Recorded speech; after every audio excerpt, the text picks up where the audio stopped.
Hello students, आपका स्वागत है संध्या ओवीजी स्टडी पॉइंट में। आज हम आपके साथ शेयर करने वाले हैं सुरक्षित मातृत्व, जो एक पुस्तिका होती है जो किसी भी गवर्नमेंट हॉस्पिटल में, सरकारी अस्पताल में आसानी से मिल जाती है। जो गर्भवती महिलाएं होती हैं, ये पुस्तिका उन्हीं के लिए होती हैं जिसके अंतर्गत उनको बहुत सारी जानकारियाँ मिलती हैं प्रसव पूर्व देखभाल से जुड़ी हुई।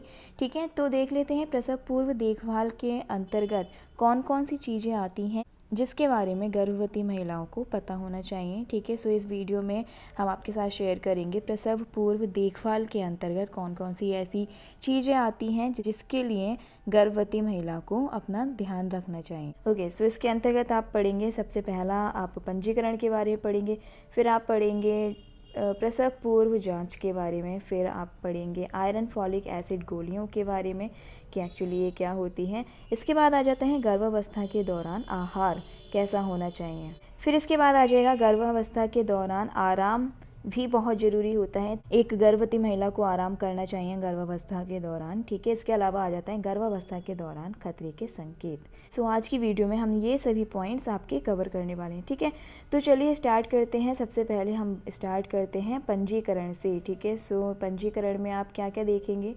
पंजीकरण में आ जाता है गर्भवती होने का पता चलते ही निकटतम स्वास्थ्य केंद्र में अपना पंजीकरण कराएं। ठीक है, ये पॉइंट आपको पता होना चाहिए। जब उसकी प्रेगनेंसी कंफर्म हो जाती है तो सबसे पहले उसका काम है अपना पंजीकरण कराना। ठीक है, इसके बाद आ जाता है गर्भवती महिला को 4 प्रसव पूर्व ANC जांचें कराना जरूरी होता है। ठीक है, अब ये 4 ANC जांचें कब कब करानी चाहिए। पहली ANC जांच पहली माहवारी छूटते ही या माहवारी के पहले 3 महीने के भीतर। ठीक है, दूसरी ANC की जांच गर्भावस्था के दौरान गर्भावस्था के 4थे से 6ठे महीने में। तीसरी ANC जांच गर्भावस्था के 7वें से 8वें महीने में। ठीक है, इसके बाद चौथी ANC जांच गर्भावस्था की 9वें महीने में। ठीक है, इस तरह से ANC जांचें करानी चाहिए। नियमित रूप से प्रसव जांच कराना आपको और आपके बच्चों को जटिलताओं से बचाता है और जच्चा बच्चा दोनों को स्वस्थ रखता है।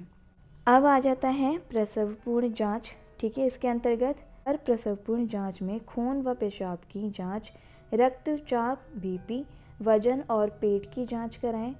यह सुनिश्चित करने की आपको IFA गोलियां और इंजेक्शन टिटनेस टॉक्साइड इंजेक्शन के 2 टीके लग गए हैं। अगर ज़रूरत हो या अगर आपको कहा गया हो तो चिकित्सक की सलाह जरूर लें। मूत्र में एल्ब्यूमिन और शुगर तो नहीं है, इसकी जांच कराएं। अपना वजन नपवाएं। गर्भावस्था के दौरान औसतन 9 से 11 किलो वजन बढ़ता है। ठीक है, हीमोग्लोबिन की जांच से खून की कमी का जल्दी पता लगने और उपचार करने में मदद मिलती है। एल्ब्यूमिन और शुगर का पता लगाना आप और आपके बच्चे को गंभीर स्थितियों से बचाता है। खून की कमी का पता लगाने के लिए अपने खून में हीमोग्लोबिन की मात्रा की जांच कराएं। अब आगे देखते हैं उच्च रक्तचाप का पता लगाने के लिए अपने रक्तचाप की जांच कराएं। रक्तचाप मतलब ब्लड प्रेशर।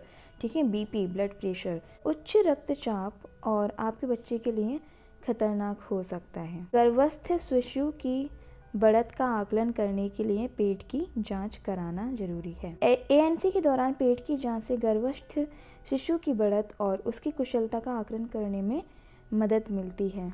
इसके बाद हम पढ़ लेते हैं टिटनेस टॉक्साइड TT इंजेक्शन। ठीक है, 1 महीने के अंतर पर TT इंजेक्शन के 2 टीके लगवाएं।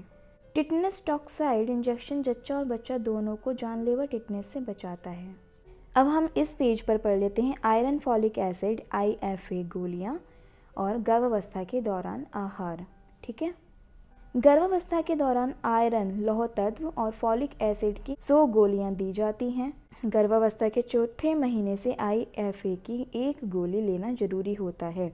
अगर आप में खून की कमी है तो आपको IFA की 2 गोलियां रोज लेने की सलाह दी जाती है, 1 गोली सुबह और 1 शाम को।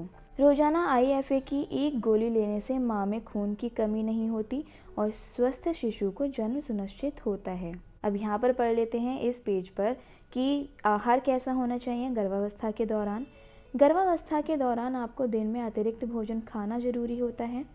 दूध और दही, छाछ, पनीर जैसे दुग्ध उत्पाद लें। इनमें प्रचुर कैल्शियम, प्रोटीन और विटामिन्स होते हैं। ताज़ा मौसमी फल और सब्जियां, क्योंकि इनसे विटामिन और खनिज मिलते हैं। अनाज, छिलके वाले अनाज और दालें प्रोटीन का स्रोत होती हैं। हरा साग लौह तत्व और फॉलिक एसिड से भरपूर होता है। मुट्ठी भर 45 ग्राम मूंगफली के दाने और कम से कम 2 कप दाल से शाकाहारी लोगों को प्रोटीन की दैनिक ज़रूरत पूरी हो जाती है। कुछ महिलाएं ऐसी होती हैं जो मांसाहारी नहीं होती हैं, तो ये जो सारी शाकाहारी चीज़ें हैं, शाकाहारी महिलाएं इनका उपयोग कर सकती हैं।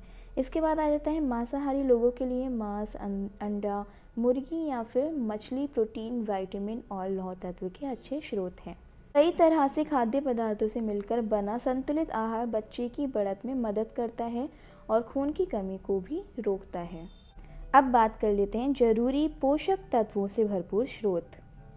लौह तत्व, हरा साग, छिलके वाले अनाज, दालें, सूखे मेवे, मूंगफली के दाने, मांस, गुड़। कैल्शियम के लिए दूध, दुग्ध उत्पाद, तिल, बादाम, सोयाबीन का दूध, शलजम, अंडा। विटामिन्स के लिए संतरा और गहरी हरी सब्जियां, रसीले फल, सेब, टमाटर, आंवला। सब्जियां, मांस, मछली, धूप, दूध और दुग्ध उत्पाद, सोया उत्पाद। ठीक है। प्रोटीन्स के क्या क्या स्रोत हैं? पनीर, दूध और अन्य दुग्ध उत्पाद, मिले जुले अनाज, बीज, मूंगफली के दाने, अंडा, मांस, मुर्गी, सोयाबीन। वसा, फैट के क्या क्या स्रोत हैं?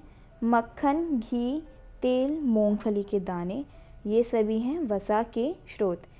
अपने आसपास के इलाके में उगाए जाने वाले स्थानीय मौसमी खाद्य पदार्थों, सब्जियों और फलों का सेवन करें। अब बात कर लेते हैं साफ़ सफाई की। हर बार खाने से पहले और स्वयं या बच्चे के बाद साबुन और पानी से हाथ धोएं। नियमित रूप से अपने नाखून काटें। व्यक्तिगत साफ सफाई आपको संक्रमण होने पर आपके द्वारा बच्चे में फैलने से बचाव करती है। अब बात कर लेते हैं गर्भावस्था के दौरान आराम की। रात में 8 घंटे और दिन में कम से कम 2 घंटे आराम करें। बाएं करवट लेटें, क्योंकि इससे गर्भस्थ शिशु को खून की आपूर्ति बढ़ जाती है। भारी सामान उठाने व कड़ी मेहनत वाले काम से बचें। काम में अपने ऊपर ज़्यादा जोर ना दें और कुछ काम दूसरों को सौंप दें। पर्याप्त आराम से आपका शारीरिक और मानसिक तनाव दूर हो जाता है और जो आपके और गर्भस्थ शिशु दोनों के लिए अच्छा होता है। अब बात कर लेते हैं पारिवारिक सहयोग की। परिवार का व्यवहार और रवैया खुशी से भरा और उत्साहवर्धक होना चाहिए। परिवार को सुनिश्चित करना चाहिए कि वो आपको स्वस्थ आहार मिले और आप समय पर स्वास्थ्य केंद्र में जाएं।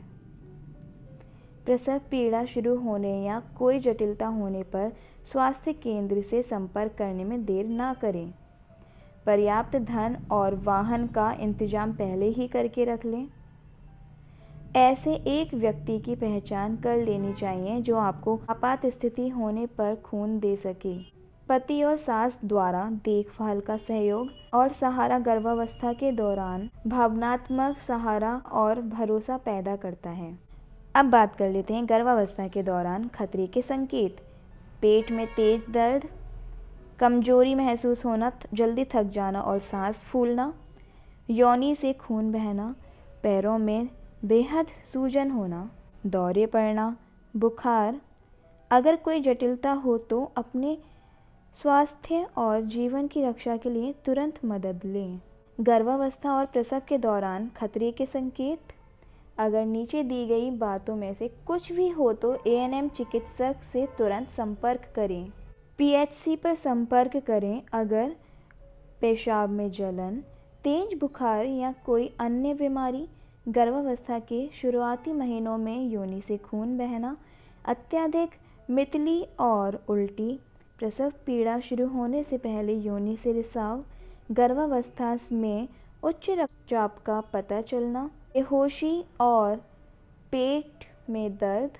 एफआरयू पर संपर्क करें। गर्भावस्था के आखिरी महीनों में योनि से खून बहना, गर्भस्थ शिशु की हरकतों में कमी या हरकत ना होना, पूरे शरीर में सूजन, धड़कन बढ़ना, सांस फूलना, पूरे शरीर में सूजन और या नज़र धुंधली पड़ना, गर्भावस्था में उच्च रक्तचाप का पता चलना, दौरे पड़ना, 9 महीने से गर्भावस्था से पहले प्रसव पीड़ा का या रिसाव होना, 12 घंटे से अधिक रिसाव होना बिना प्रसव पीड़ा के, बदबूदार रिसाव बुखार के साथ या बगैर, 12 घंटे से अधिक प्रसव पीड़ा होना, पेट में लगातार दर्द होना, दर्द रहना। जटिलता प्रबंधन के लिए स्वास्थ्य केंद्र से संपर्क पर मदद लें, इससे आपकी और गर्भस्थ शिशु की जीवन रक्षा होती है। इसी तरह से पूरी होती है हमारी प्रसव पीड़ा की देखभाल, कि मतलब हम कैसे कर सकते हैं, कैसे हम अपनी गर्भवती महिला का ध्यान रख सकते हैं, स्वयं खुद वो अपने ध्यान कैसे रख सकती है, या फिर परिवार के सभी सदस्यों को किस तरह से गर्भवती महिला का, अगर वो नई गर्भवती महिला है तो उनका ध्यान कैसे रख सकती है। ठीक है, इस वीडियो में आज बस इतना ही। मिलती हूँ मैं अगली वीडियो में।